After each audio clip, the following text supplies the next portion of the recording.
सख्यासक्ति, वात्सल्यासक्ति, सखा के रूप में देखना, प्रभु को अपना करके मानो, तभी उनका सब गुण तुम्हारे में उतर सकता है, तभी भक्ति पूर्ण हो सकती है, तभी तुम जुड़ पाओगे उसके साथ। उनको सिर्फ ऊपर ही रखोगे, तुम नीचे ही रहोगे, तब संपर्क जरा दूरी हो जाती है, एक कंदर बीच में आ जाएगा। फिर तो उनको सखा मानो, सख्यासक्ति। सिर्फ सख्यासक्ति होता फिर झगड़े हो जाती है, सिर्फ दास्यासक्ति होती तो भय पैदा हो जाता है। दोनों चाहिए, दास्यासक्ति हो, सख्यासक्ति हो। दास्यासक्ति से झगड़े मिट जाएंगे और सख्यासक्ति से भय दूर हो जाता है, तब प्रेम अपनी पराकाष्ठा पर पहुंच जाता है। वात्सल्यासक्ति, कोई भगवान को बच्चे के रूप में देखते, उनको बालक मानो, भगवान के मां बन जाओ, भगवान के पिता बन जाओ।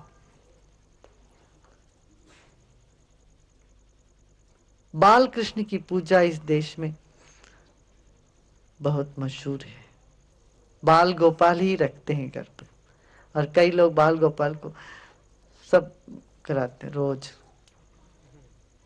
झूले में झुलाते हैं, सुलाते हैं सब। और अब बच्चों के साथ जब कुछ भी कर रहे हो उस वक्त ये भाव रख सकते, वात्सल्य पूर्ण, वात्सल्य में आसक्त हो जाना, और इस सारा संसार और इसमें जितने भी जीव जंतु है इन सब के प्रति वात्सल्य का भाव आ जाए तुम्हारे, ये वात्सल्यासक्ति। जिधर भी नजर पड़े उधर उनको बालक के रूप में देखो, बच्चे के रूप में देखो।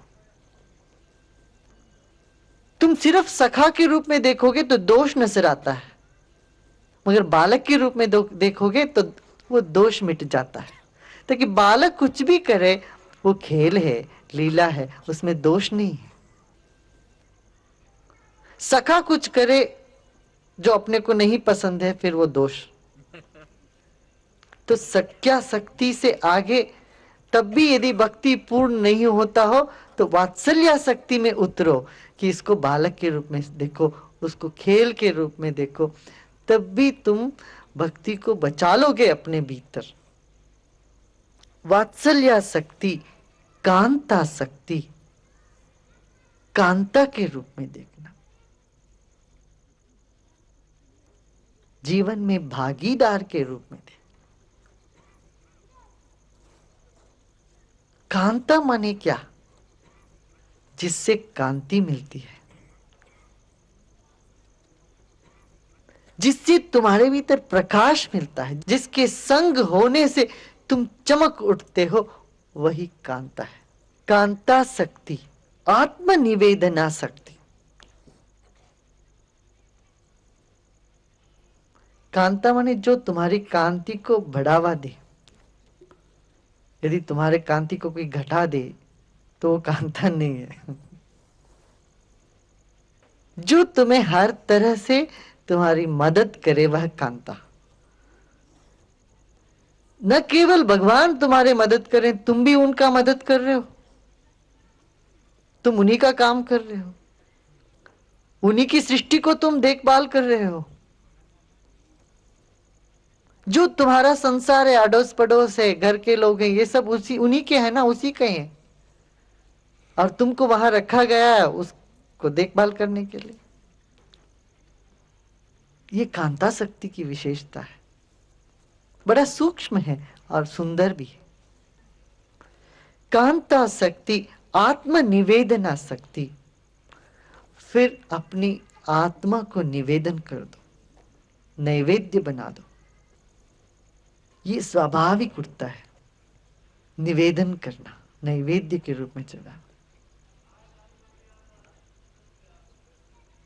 खुद को निवेदन कर दो, नैवेद्य के रूप में समर्पण कर दो। जब हम बहुत छोटे थे, एक बार भूल गए वो प्रसाद रख के पूजा करते वक्त। तो अब आरती करना, उससे पहले भोग चढ़ाना हमने अपने आप को कर लिया, चढ़ाना मेरे को चढ़ा देता, नैवेद्य में ही। आत्म निवेदना शक्ति, अपने में आसक्ति, समर्पण हो जाने का, मिटने का। जो कुछ भी अपना लगता है वह सब उसी का है, ये जानना आत्मनिवेदना। यदि लगे कुछ मेरा है, ये मन मेरा है, ये तन मेरा है, ये बुद्धि, ये भावना मेरी है, तो इस सब को उसका मानकर, उसका समझकर समर्पण कर देना। मगर ये तो एक भ्रम है ना, मन का भ्रम है कि मैं अलग हूं। अलग तो है ही नहीं, जो है सो मैं ही हूं, मेरे सिवा तो कुछ है ही नहीं। मगर यदि लगे कुछ है, मैं अलग हूं, ऐसा लगे, मन का एक हल्की सी परत में ऐसा भाव उठे, तो उस भाव को समर्पण कर देना, ये आत्मनिवेदना। आत्मनिवेदना शक्ति, तन्मयता शक्ति, उस माय में हो जाना, उनमें और मुझ में कोई भेद नहीं है, ये समझना।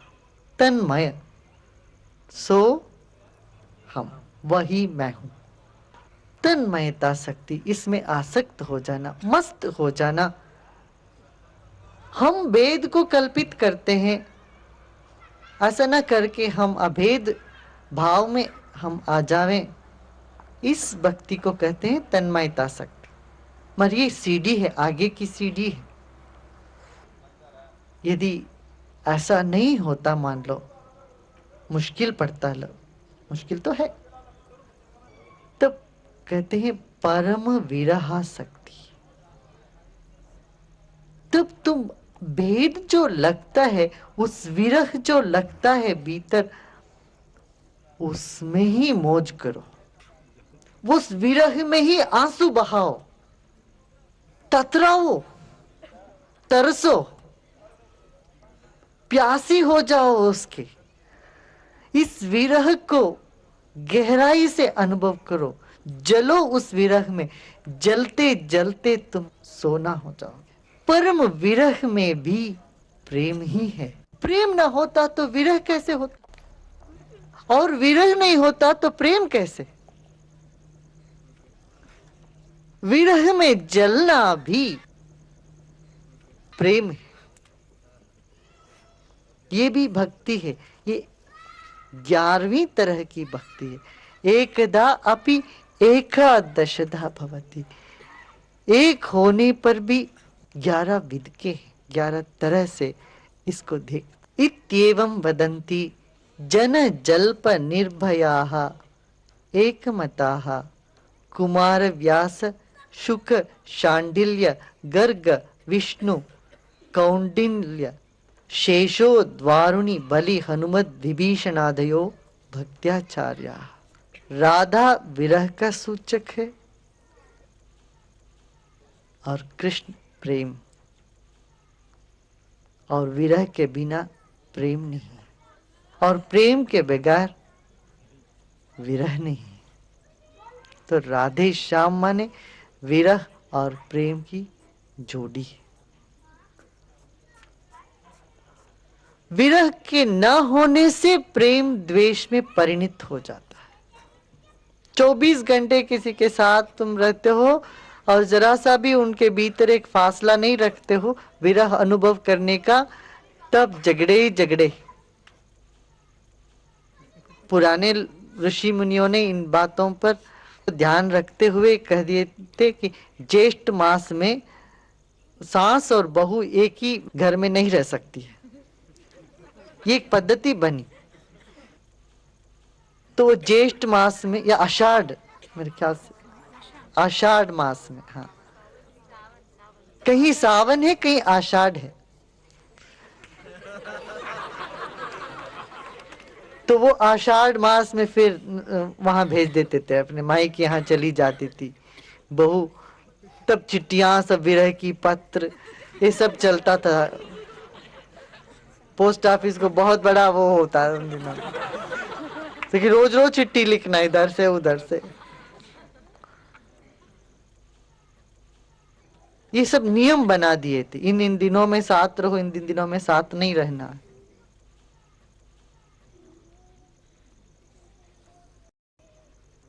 एक लौकिक स्तर पर भी ऐसा नियम बनाया है, ताकि ये सत्य है, जो सत्य है वो सिर्फ एक स्तर पर नहीं रहता, उसका प्रभाव जीवन के हर परत पर झलकती है। उस इत्येवं वदंती, ऐसा कहते हैं कौन? जन जल्प निर्भया, प्रेमी हमेशा बेशर्मी होता है।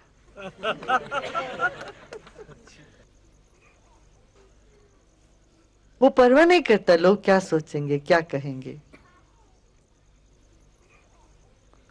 यदि व्यक्ति बैठे हमेशा सोचता रहे दूसरा आदमी हमारे बारे में क्या सोचते हैं, क्या कहते हैं, तो वो प्रेम से दूर हो जाता है। हाँ, थोड़ा बहुत देखना पड़ता है। क्यों देखना पड़ता है? ताकि इससे औरों का कल्याण हो, इस दृष्टि से।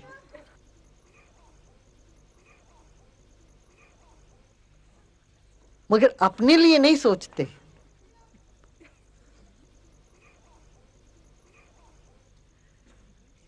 बेशर्मी होते ही हैं। जन जल्प निर्भया, लोगों की कथन में या उनकी धमकी से वो डरने वाले नहीं, निर्भय हैं वे। प्रेमी हमेशा निर्भय होता है। जो बेशर्मी होता है उसमें कोई भय होने की कोई गुंजाइश ही नहीं है। भय उसी में होता है जो शर्माता है। प्रेम में भय नहीं होना चाहिए, मगर उसकी अभिव्यक्ति में जरा सोचना चाहिए। हमारे में प्रेम हुआ मगर वो और लोगों को तकलीफ हो जाए, सो प्रेम नहीं। जन जल्प निर्भया एक मता, प्रेमी में कभी दो मत हुआ नहीं कभी। प्रेमी एक मत के हैं। ज्ञानी में बहुत मत है, ताकि हर एक का ज्ञान अलग अलग है। ज्ञानी बहुमती होता है, प्रेमी हमेशा एक मता। तो कहते 18 आचार्य हुए हैं भक्ति के, कहते उन सब का एक ही मत है। और वो कौन कौन है? एक मता कुमार व्यास, शुक शुकदेव, शांडिल्य, गर्ग, विष्णु, कौंडिन्य, शेष, उद्धव, वरुण, बलि, हनुमत, विभीषणादि आचार्य।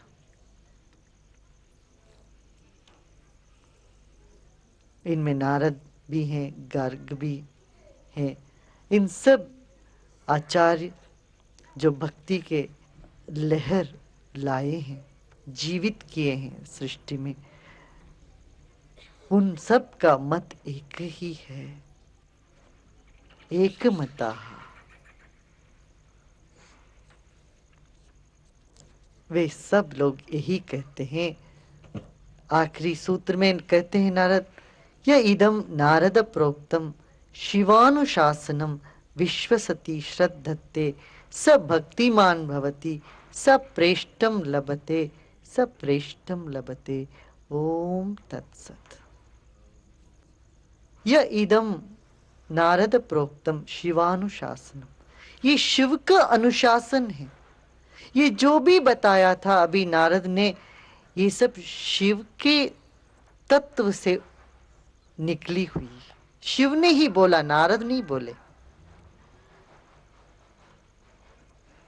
जब कोई भक्त या प्रेमी बोलता है, वो नहीं बोलता है, उसके भीतर परमात्मा ही बोलता है। यह इदम नारद प्रोक्तम, जो नारद ने बताया, ये शिव का अनुशासन है, शुभ शासन है।